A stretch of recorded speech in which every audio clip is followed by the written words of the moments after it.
আসসালামু আলাইকুম প্রিয় শিক্ষার্থীবৃন্দ, আশা করি তোমরা সবাই ভালো আছো। আজকে মূলত আমি আলোচনা করব পঞ্চম শ্রেণীর ইংরেজির পেজ নাম্বার 11 এর যে রিয়ারেঞ্জ গুলো আছে সেই রিয়ারেঞ্জ গুলো অর্থাৎ কিভাবে আমরা সঠিকভাবে সাজিয়ে লিখবো সেটা। তো এখানে একটি বিষয় তোমরা খেয়াল করো যে আমি কিন্তু আগে থেকে এগুলোকে সাজিয়ে রেখেছি এখানে। তো এই যে সাজিয়ে রেখেছি কিভাবে, এখন কি মুখস্থ করে করবা নাকি হচ্ছে কোনো একটা নিয়ম ফলো করে করবা, সেই বিষয় নিয়ে মূলত আজকের এই ক্লাসটি। তো দেখো যে এখানে আমরা এই যে বাক্যগুলোকে সাজিয়েছি, এখানে যেভাবে এলোমেলো যে ওয়ার্ড গুলো আছে যে সাজিয়েছে সেগুলো একটা নির্দিষ্ট রুলস আছে, ঠিক আমরা আজকে ওই রুলসটা ফলো করে এটা সমাধান করব। সেটা হচ্ছে সাবজেক্ট, ভার্ব, অবজেক্ট অথবা আদার ওয়ার্ড। ঠিক এই যে রুলসটা তোমরা দেখছো, ঠিক এই রুলসটা দিয়ে কিন্তু পুরো যে ওয়ার্ডগুলো এলোমেলো যে ওয়ার্ডগুলো আছে সেগুলোকে আমরা সঠিকভাবে সাজাতে পারবো। তাহলে দেখে নিই। দেখো এখানে প্রথম যে সেন্টেন্সটা আছে, ইজ রেইনিং ইট আউটসাইড, এখানে কিন্তু ওয়ার্ডগুলো এলোমেলো করা আছে। তাহলে এখানে সাজিয়ে লিখতে হলে আমাদের প্রথমে কি নিতে হবে? সবসময় মনে রাখতে হবে সাজিয়ে লেখার ক্ষেত্রে প্রথমে তোমাকে অবশ্যই সাবজেক্ট নিতে হবে। সাবজেক্ট ঠিক এইভাবে এই প্যাটার্ন তোমাকে ফলো করে এগুলো কিন্তু তোমাকে সলভ করতে হবে। তাহলে ইট হচ্ছে সাবজেক্ট, তারপর ভার্ব কি ইজ, ইট ইজ।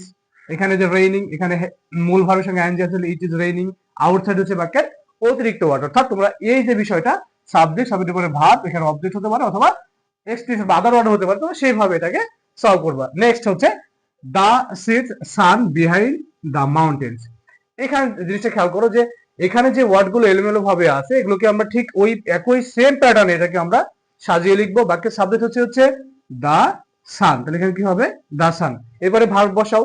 ভার্ব কি? সেট, অস্ত যাওয়া, ঠিক আছে। সেট বিহাইন্ড, বিহাইন্ড হচ্ছে পেছনে, দা মাউন্টেন্স মানে পর্বতের পেছনে, সূর্য পর্বতের পেছনে অস্ত যায়। এভাবে সাজিয়ে লিখতে হবে। পরের যে ওয়ার্ডগুলো আছে দেখো এলোমেলো ভাবে দেওয়া আছে, in the night, twinkle the stars brightly, এইগুলো কিন্তু এলোমেলো ভাবে দেওয়া আছে। সো এটাকে এখন তোমরা আবার এটাই ফলো করো, ফলো করে এটাকে সাজিয়ে লিখো। তাহলে বাক্যের সাবজেক্ট হবে কি? The stars. তাহলে দ্য স্টারস কোথায়? দেখো এখানে দ্য স্টারস। টুইঙ্কল হচ্ছে verb, brightly in the night, ঠিক আছে। তারাগুলো রাতে কি মানে উজ্জ্বল ভাবে ঝিলিমিলি করে, এই বিষয়টি কিন্তু এখানে বোঝাচ্ছে। দুই নাম্বারটি দেখো, in the garden beautiful flowers Bloom. ঠিক এখানেও আমরা ওই একই রুলস ফলো করব। দেখো তাহলে সাবজেক্ট হবে হচ্ছে বিউটিফুল ফ্লাওয়ার্স, এটা বিউটিফুল ফ্লাওয়ার। তারপরে ভার্ব হচ্ছে ব্লুম, ইন দ্য গার্ডেন হচ্ছে বাক্যের অতিরিক্ত অংশ। তাহলে এইখান থেকে শুরু করে এটা হচ্ছে বাক্যের সাবজেক্ট, এটা হচ্ছে ভার্ব, এটা হচ্ছে এক্সটেনশন অথবা আদার ওয়ার্ড সেন্টেন্সে। ক্লিয়ার? সব থেকে দেখো এই নাম্বারটা যে she banana eating breakfast is for. তাহলে আমরা এখানে সাবজেক্ট হিসেবে কাকে ধরে নিব? সাবজেক্ট হচ্ছে শি, সে পর আমরা কি ব্যবহার করব? যদি হেল্পিং ভার্ব থাকে তাহলে হেল্পিং ভার্ব এখানে আছে ইজ, তাহলে সে পর ইজ বসাও। যেহেতু she third person singular number সেহেতু এখানে কি বসবে? ইজ। এরপরে যে একটা প্রিন্সিপাল ভার্ব আছে সেটা বসাও, যেমন ইট, যেহেতু এখানে ইজ এর জন্য এন্ড যুক্ত করা হয়েছে, প্রেজেন্ট কন্টিনিউয়াস টেন্স। ওকে, এরপরে হচ্ছে অবজেক্ট কি? বানানা। এবার ফর ব্রেকফাস্ট হচ্ছে এই বাক্যের অতিরিক্ত অংশ। তাহলে এটা সাবজেক্ট, এটা হেল্পিং ভার্ব, এটা হচ্ছে অ্যাকশন ভার্বের সঙ্গে আইএনজি, এটা হচ্ছে বাক্যের অবজেক্ট এবং এটা হচ্ছে বাক্যের অতিরিক্ত অংশ।